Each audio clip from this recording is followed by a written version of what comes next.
Muncul, Pak. Oke, baik ya. Sedikit untuk menjelaskan mengenai audit atas perkiraan laba rugi ya. Jadi perkiraan laba rugi di sini mencakup pendapatan, beban, dan keuntungan, kurang lebih seperti itu. Nah, sini mungkin saya jelaskan ulang ya mengenai audit atas perkiraan laba rugi. Di sini pertama sifat dan contoh perkiraan laba rugi atau profit and loss count ya, terdiri dari perkiraan pendapatan operasi, harga pokok penjualan, beban operasi, pendapatan, beban di luar operasi, dan kos luar biasa. Jadi namanya audit itu ada dua kertas kerja ya. Jadi ada kertas yang namanya WBS, Work Balance Sheet, atau kertas kerja neraca, ada namanya kertas kerja laba rugi. Nah, di sini juga sangat penting akun-akun yang terdapat dalam akun pendapatan maupun beban serta keuntungan. Ya. Di sini definisi penghasilan yang berdasarkan kerangka dasar penyusunan dan penyajian laporan keuangan di PSAK 23 ya. Kemudian peningkatan manfaat ekonomi selama suatu periode akuntansi tertentu dalam bentuk pemasukan atau penambahan aktiva atau penurunan kewajiban yang mengakibatkan kenaikan likuiditas yang tidak berasal dari kontribusi penanaman modal. Itu definisi dari penghasilan. Meliputi apa itu baik pendapatan maupun keuntungan. Itu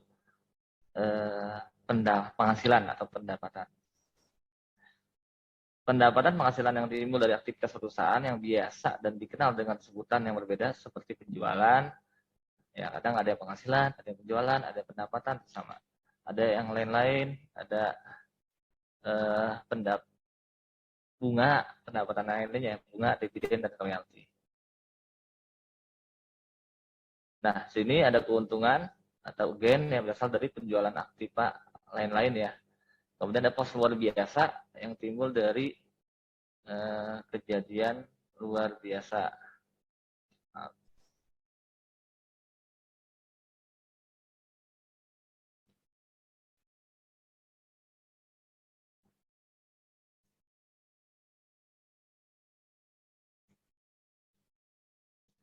Kemudian dari harga pokok penjualan. Nah, ini kalau misalkan perusahaan dagang, bahkan urusan komputer itu selalu ada harga pokok penjualan.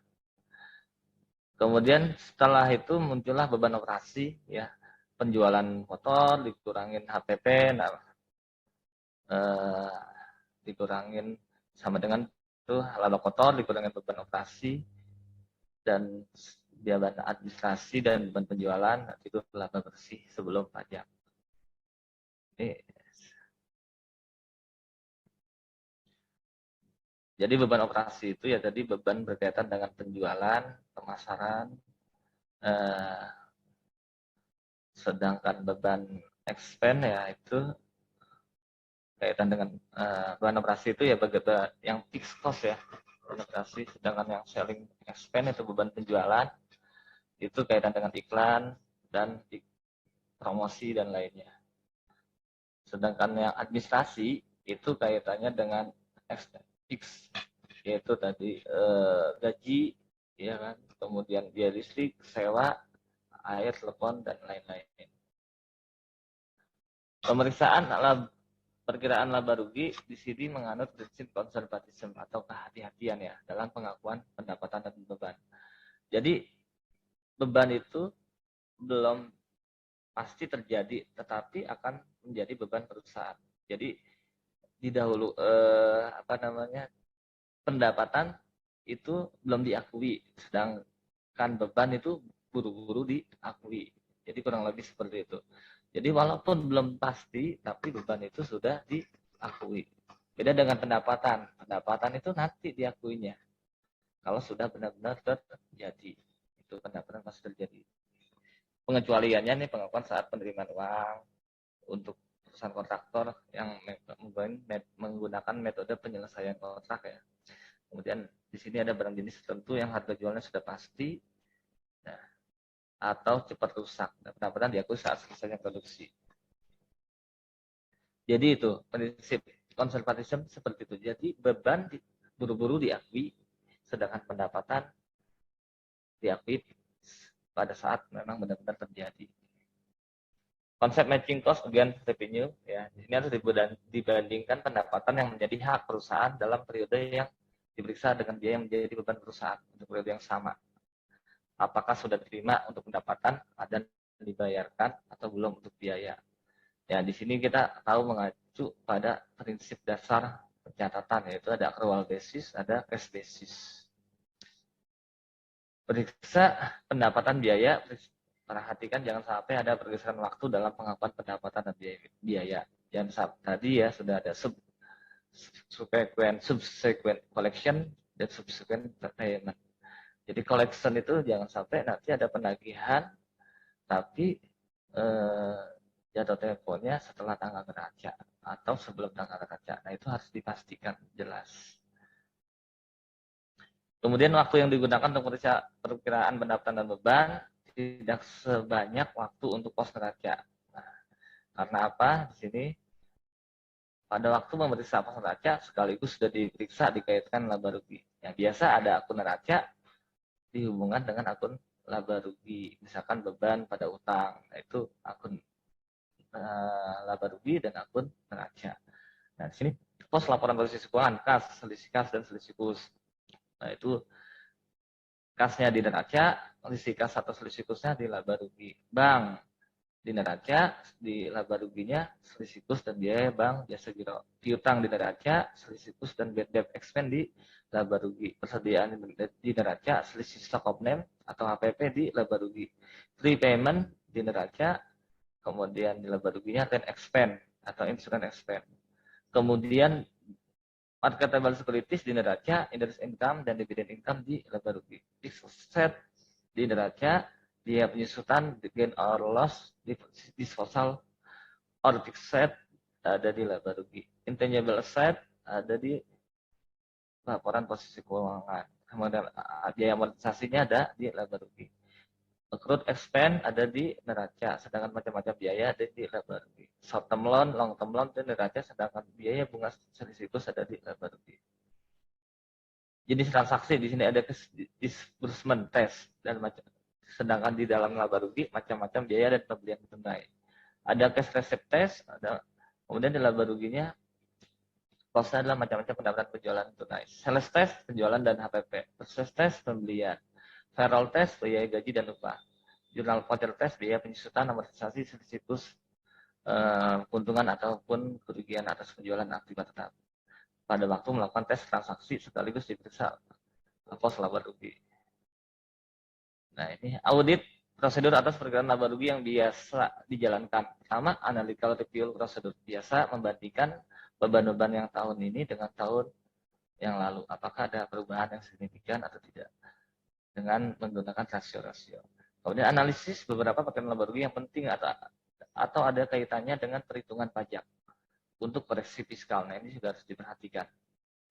Kemudian misalnya di sini ada other income, expense, ada beban lain-lain, miscellaneous expense, ada entertainment expense, biaya hiburan, ada traveling expense, legal fee, ada contingent liability, professional less, repair maintenance, kemudian melakukan pemeriksaan atas subsequent payment, pembayaran sudah tanggal neraca, dan subsequent collection, penagihan sudah tanggal neraca. Ini harus dipastikan, baik pembelian maupun penjualan, baik pembayaran maupun penagihan piutang.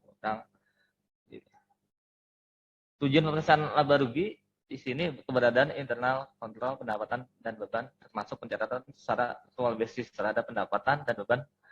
Beberapa ciri internal kontrol yang baik atas pendapatan dan beban, pertama digunakannya formulir-formulir yang pre-number seperti purchase, requisition, purchase order, receipt. Jadi ada urutan kode nomor transaksi. Kalau ada yang kelengkap, nah itu bisa dilihat, jangan juga dibuang, tapi ada catatannya. Adanya pembagian tugas dan tanggung jawab antara fungsi-fungsi dalam perusahaan.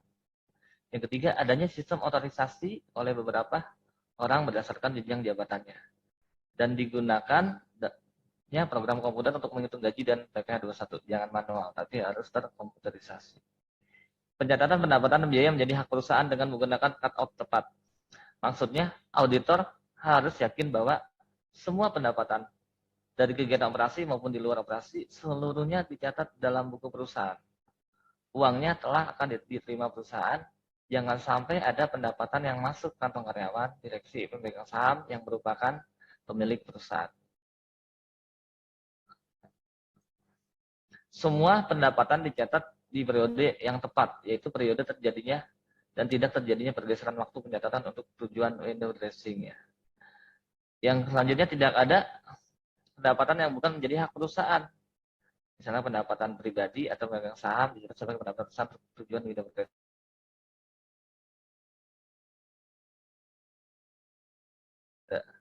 Kalau harus diakui, kalau dipisahkan antara pribadi dan perusahaan.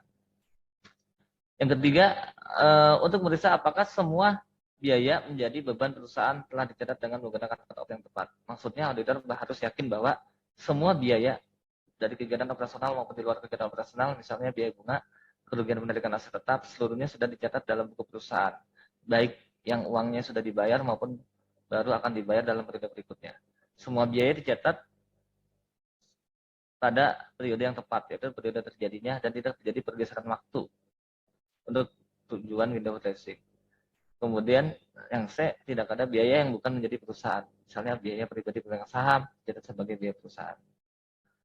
Selanjutnya, untuk memeriksa apakah terjadi fluktuasi yang besar dalam perkiraan pendapatan dan beban jika dibandingkan bulan per bulan atau jika dibandingkan dengan anggaran pendapatan beban, maka di sini jika terlihat adanya fluktuasi yang besar, auditor harus memeriksa alasan kenaikannya. Perusahaan yang besar tersebut apakah masuk akal atau tidak. Ada kemungkinan klien melakukan kesalahan catatan, misalnya seharusnya masuk ke biaya penjualan, tetapi dicatat sebagai biaya umum. Nah, ini ada direklas ya, antara biaya penjualan dengan biaya administrasi umum. Selanjutnya yang keempat, untuk memeriksa apakah terdapat fluktuasi yang besar dalam perkiraan pendapatan dan beban jika dibandingkan bulan per bulan atau dengan anggaran pendapatan dan belanja. Dilihat ya. Ini salah satu bagian dari prosedur analitis. Jika terlihat adanya fluktuasi yang besar, maka auditor harus memeriksa alasan kenaikan dan penurunan yang besar, apakah masuk akal atau tidak. Ada kemungkinan klien melakukan kesalahan catatan. Misalnya seharusnya masuk ke biaya jualan tetapi dicatat sebagai biaya umum dan administrasi. Kemungkinan lain ada pergeseran waktu pencatatan. Misalnya penjualan tahun 2012 dicatat sebagai penjualan 2011 atau sebaliknya. Bisa juga klien sengaja melakukan pergeseran mata anggaran karena anggaran tertentu sudah habis dipakai, sedangkan mata anggaran lainnya masih belum terpakai. Untuk meriksa apakah pendapatan dan beban telah dilaporkan dengan standar akuntansi yang keuangan yang sesuai dengan etap PSAK atau IFRS. Dalam catatan atas laporan keuangan harus dijelaskan beberapa kebijakan akuntansi yang penting, misalnya apakah perusahaan menggunakan metode aktual dan dalam catatan beban dan pendapatan. Bagaimana metode pengakuan pendapatannya, kemudian pemeliharaannya seperti apa, dan penambahan atau kapitalisasinya, kemudian laba rugi penjualan aset tetap.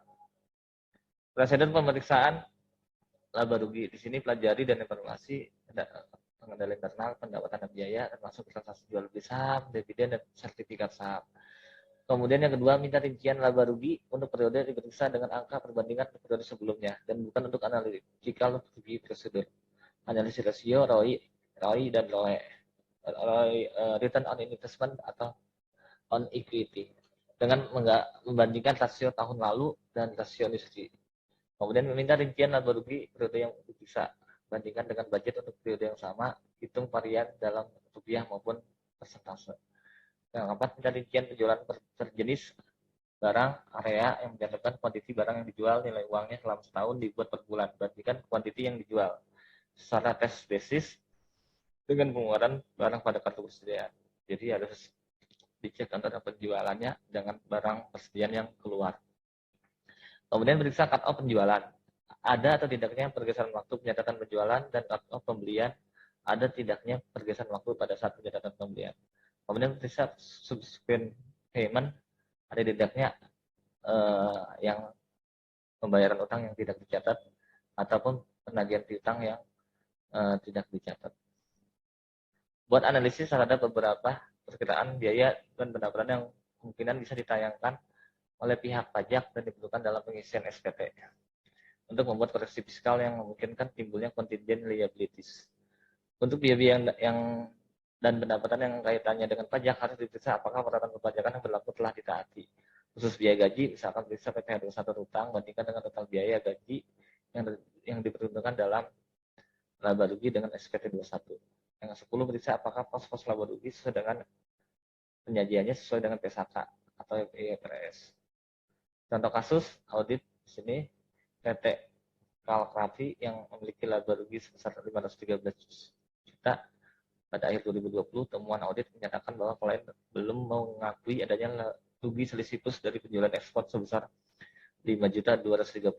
Adapun adjustment-nya, nah ini jadi belum mengakui adanya selisih. Nah, selisihnya ini bisa selisih lebih atau selisih kurang. Kalau rugi berarti selisih kurang ya. Rugi berarti dianggap sebagai beban. Ya. Jadi laba rugi atau beban 5.230 selisih rugi selisih plus 5.230. Nah, ini kita bisa lihat ya seperti ini. Oke. Nah, terima kasih. Itu saja atas perhatiannya ya. Silakan kalau ada yang mau ditanyakan dipersilakan ya.